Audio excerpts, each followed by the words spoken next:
азырчы билим албай атпайбы? Туурабы? Ооба, эркектер илим албай атпайбы? Эркектер илим алыш керек да, негизичи алар илимдүү болуш керек. Азыр болсо полный маселе байкуш аялдар окуп, аялдар Эмне болсо эле аял күнөөлүү эле. аялдар күнөөлүү болуп анда дагычы. Анда биз конокторубуз менен учурашабы, саламатсыздарбы? Биздин сүйүктүү көрүүчүлөрүбүз. Бүгүн биз кайрадан сиздер менен сонун темада талкуу жүргүзөбүз. Жанымда психолог, интимный тренер Шелбекова. Салам алейкум. Алейкум ассалам. Кош келипсиз. Биздин азыркы темабыз аялдарга байланыштуу болмокчу. Анткени кайсыл жакты карабап, билбейм. Азыркы учурда женственный болуш керек, анан аялдык энергияңды өнүктүрүшүң керек, ушундай сыяктуу курстар көп эле да. Анан аялдык энергия деген өзү эмне? Аны кайдан алат? Аны мындай өстүрүп туруш керекпи, карап туруш керекпи же кандай нерсе? Ошону айтып кетсеңиз. Ушул нерсени көп айтышат. Негизи маңызын түшүнүп жете албайм. Бул аялдык энергия деген бул эмне десек, аялда эстроген гормон, аялдык гормон, аялга тиешелүү гормон. Ал эми эркекке тиешелүү гормон бул тестостерон гормон бар. Бул гормондор нормада болсо, эркектик сапаты, касиети күчтүү болот. Ал эми аялдардын аялдык сапаты, аялдык касиети күчтүү болот. Аялдардын аялга тиешелүү сапаттары эмне десек, бул мээрим, сүйүү, назиктик, кыскасы аялдарга тиешелүү болгон сапаттар. Ал эми эркектерге тиешелүү сапаттар кандай десек, табиятыбыздан бар сапаттар. Алар эркектерге тиешелүү сапаттар, алардын күчтүүлүк да, мындай коргоо сапаты, табармандык, бул эркектерге тиешелүү сапат. Бул ушул гормондорго тиешелүү. Мисалы, ал кайсы жактан калыптанды бизге десек, бул деген эми кайра эле барып бала чагыбызга, ата энебизге барып такалат. Аталык энелик, атабыздын аталык катуулугун алган болсок, күчтүүлүгүн алган болсок, ошол эле кезде энебиздин мээримин алган болсок, экөөсү гармонияда, экөөсү чогулган кезде гармония пайда болот да. Мындай айтканда, бизде мен энемен апаман жана атаман дейинчи, атаман жана апаман мен ушундай бир аялдык эркектик энергияны алам да. Менде нормада качан болот десек, менде баардык адамда аялдык эркектик энергия бар да. Мисалы, менде эркектик энергия 30% болсо, аялдык назиктик, жумшактык менде 70%. Катуулук дагы ал керек бизге. Ал азыраак пайыз болуусу. Ал эми мен эми 35-тен 40-тан өткөндөн кийин баардык эле айымдарда эркектик гормондор өсүп баштайт. Ал учурда бизде этеккир маселеси дагы мындай өз токтойт. Ал жакта деген тестостерон гормону көбөйөт да. Аялдарда мындай эркектик энергия пайда болот да, кадимкидей. Ал кезде деген көпчүлүк байкап көрсөңүздөр, аялдар менен иштеш керек, анан мынча керек, акча табыш керек деп кадимки эркектин ролуна өтүп калат. Ошол кезде көбүнчө ажырашуулар да ошол кезде болот. Ал эми аялдар, эркектер ошол кезде кадимкидей мындай назик болуп, мээримдүү болуп, неберелерди көрүп калган учур болот. 40-тан өткөндөн кийин ошол учурда айтат, бул өзүнүн баласын эркелетпеген, бирок неберелерине мээримдүү, неберелерин эркелетет. Өзүнүн баласын караган деле эмес, небере башкача болот экен деп, анан эркектерде дагы кадимкидей алмашат да. Улам жаш өткөн сайын алар жумшактык пайда болот. Аларда эстроген көтөрүлгөн кезде алар аял сыяктуу болуп калат да, назик, жумшак болуп. Бул негизи норма эмес. Биз деген аялдык энергияны жандандыруу үчүн албетте дайым ушундай гимнастикалар жасатабыз. Бул жатынга байланыштуу деп, ал жактагы гормондор менен иштейбиз дайым. Эстроген гормон дайым жогору болуусу үчүн мүмкүн болушунча табигый чөптөрдү айтабыз. Мисалы, ушундай сыяктуу табигый пайдалануу менен, жолдор менен сиздер эстроген гормон көтөрүп, аялдык сапатыңыздарды көтөрө аласыздар деп. Ушул аялдык энергиянын үстүнөн дайыма иштеп туруш керекпи? Жоголуп, азайып, көбөйүп деген нерсе болобу? мисалы кан айлануу жакшы болбосо биздин аялга тиешелүү орган бези жатын болуп атпайбы. Бул жакта жатындын дайым жатында бездер иштеп турат. Алар нормада кызматын кылбаса, кан айлануу жакшы болбосо, анда баардык эле аялдар эркек сыяктуу болуп баскан турган эркек, табияты эркектердин жанында да өзүн аял сезе албаган ушундай сыяктуу болуп калат да. Бул деген норма эмес. Аялдар дайым өзү менен иштесе, аялдык сапатта, аялдык энергияда калат, аялдык сапатта калат деп айтсак болот да. Түшүнүктүү. Негизи эле ар бир аял, негизи эле ар бир кыз төрөлгөндө аялдык энергиясы менен төрөлөт турабы? Кээ бир мисалы кыздар болуусу мүмкүн. Мисалы эне аны эркек күтүп, эркек күткөн болсо, балким ал кичинекей кезинен эле анын эркектик энергиясы күчтүү болот да. Эркектик гормондор күчтүү болот.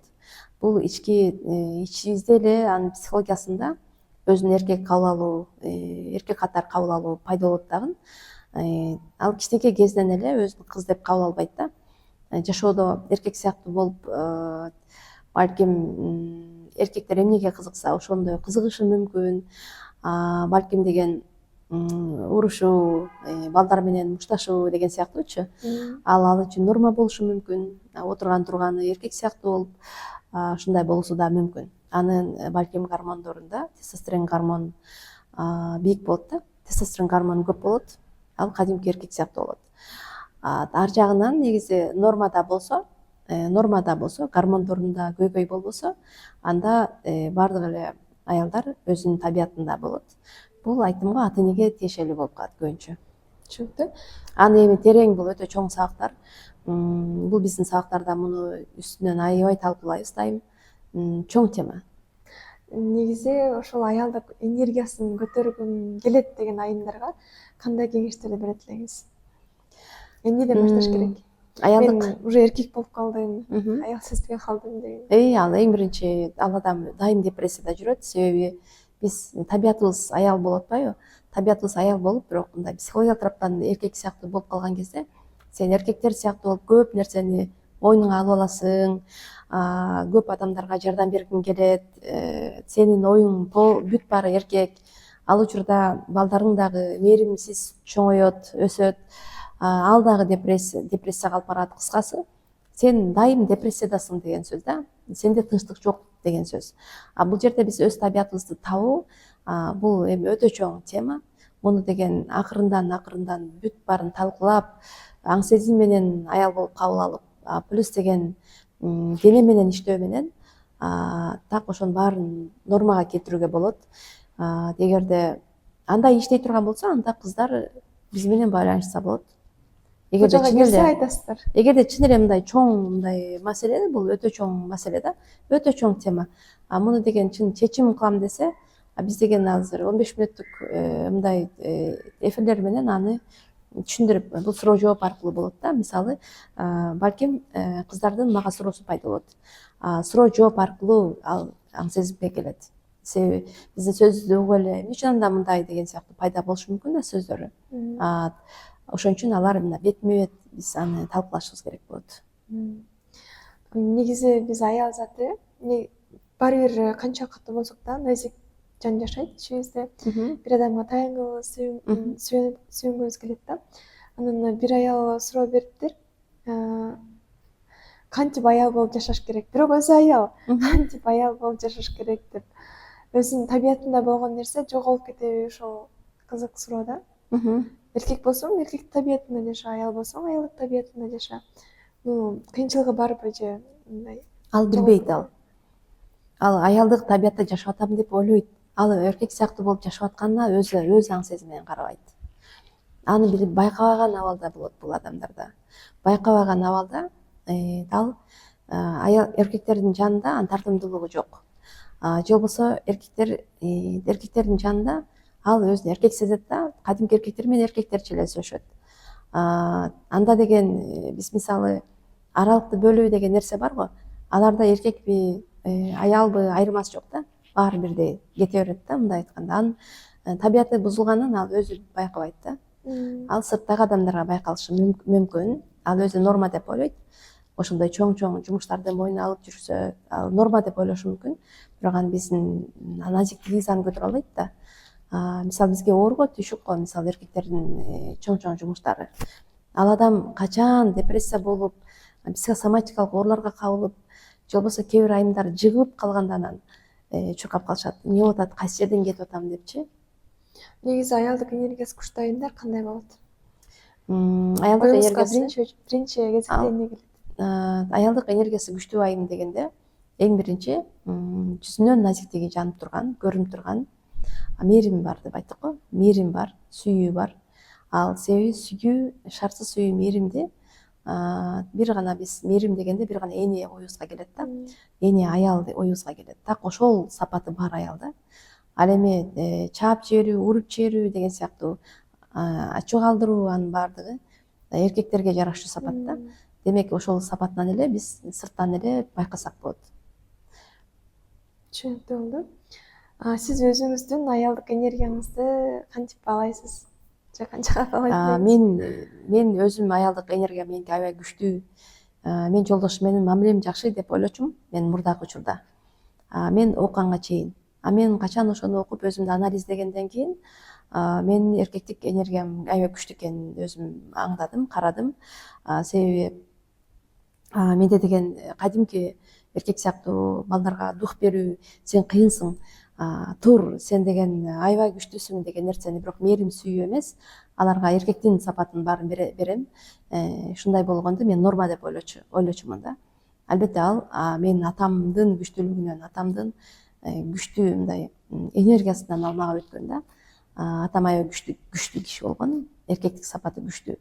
Атамда эмне сапат болсо, менде ошол сапат бар болчу экен да. Мага сен эркектик энергияң күчтүү десе, мен чычалачумун. Мен жолдошум менен аябай эле жакшы болуп атпаймынбы депчи.